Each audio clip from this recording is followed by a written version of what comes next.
প্রিয় দর্শক, আপনারা বিভিন্ন দেশের এয়ার ডিফেন্স সিস্টেমের ইন্টারসেপ্টর ফায়ার এবং তার কার্যক্ষমতা এবং শত্রুর দেশের তার প্রভাব সম্বন্ধে যথেষ্ট অবগত হয়েছেন। এই কয়েক বছরের ইউক্রেন রাশিয়া যুদ্ধ, ইসরায়েল হামাস যুদ্ধ এবং ভারত পাকিস্তান যুদ্ধে, যেমন Patriot air defence system, third air defence system, Iron Dome air defence system, ভারতের আকাশ তীর এয়ার ডিফেন্স সিস্টেম এবং রাশিয়ার S-400 অর্থাৎ ভারতীয় সুদর্শন চক্র এয়ার ডিফেন্স সিস্টেম। এইসব এয়ার ডিফেন্স সিস্টেমের ইন্টারসেপ্টর মিসাইল যথেষ্ট ব্যয়বহুল। একটা ইন্টারসেপ্টর $2 মিলিয়ন থেকে $10 মিলিয়ন পর্যন্ত হয়, কি আরও বেশি আছে। ভবিষ্যতে যুদ্ধের এয়ার ডিফেন্স সিস্টেমের ব্যবহারের আমূল পরিবর্তন ঘটতে চলেছে। পৃথিবীর মধ্যে ইসরায়েল প্রথম তার শত্রুর বিরুদ্ধে অ্যাডভান্স লেজার আয়রন বিম সফলতার সাথে ব্যবহার করেছে এবং তার কার্যক্ষমতা যথেষ্ট পারফেক্ট এবং কার্যকর প্রমাণিত হয়েছে।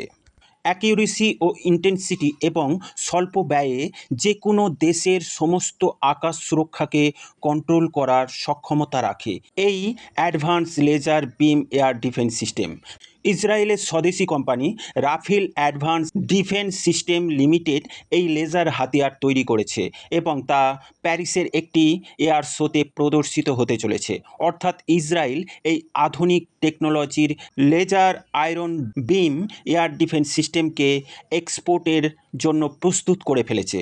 যে কোনো ফাইটার এয়ারক্রাফট, মিসাইল, যে কোনো ড্রোনকে কয়েক হাজার টাকার বিদ্যুৎ খরচায় ভূপাতিত করার সক্ষমতা রাখে এই এয়ার ডিফেন্স সিস্টেম, যা বর্তমানে যুদ্ধক্ষেত্রে ইসরায়েলের আয়রন বিম সিস্টেম এবং 100% সাকসেস। যদি বলেন ভারত ইসরায়েলের কাছ থেকে এই লেজার সিস্টেম কিনবে না, না, ভারত কখনো লেজার ব্যাপন এয়ার ডিফেন্স সিস্টেম কিনবে না, কারণ ভারতের defence research and development organisation অর্থাৎ DRDO অলরেডি একই ফ্রিকোয়েন্সি পাওয়ার বিশিষ্ট লেজার বিম তৈরি করে ফেলেছে এবং তার পরীক্ষামূলক কার্যক্ষমতা সম্পন্ন করে ফেলেছে, যার নাম দুর্গা 2 এয়ার ডিফেন্স সিস্টেম। এই মুহূর্তে ভারতের অলরেডি আরও অ্যাডভান্স টেকনোলজি এবং উচ্চ ক্ষমতাযুক্ত লেজার বিম নির্মাণে কাজ করছে। এছাড়া ভারতের কাছে আছে কালি 5000 নামক উচ্চ ক্ষমতাযুক্ত লেজার বিম।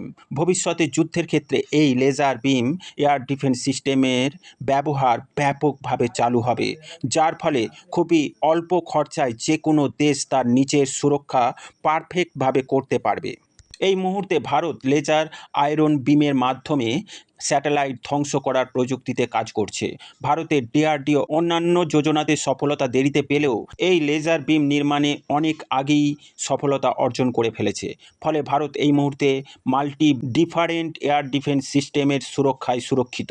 চীন, পাকিস্তান যদি ভারতের ওপর আক্রমণ করার কথা চিন্তা করে, তবে এরপরে অনেকবার ভাবতে হবে।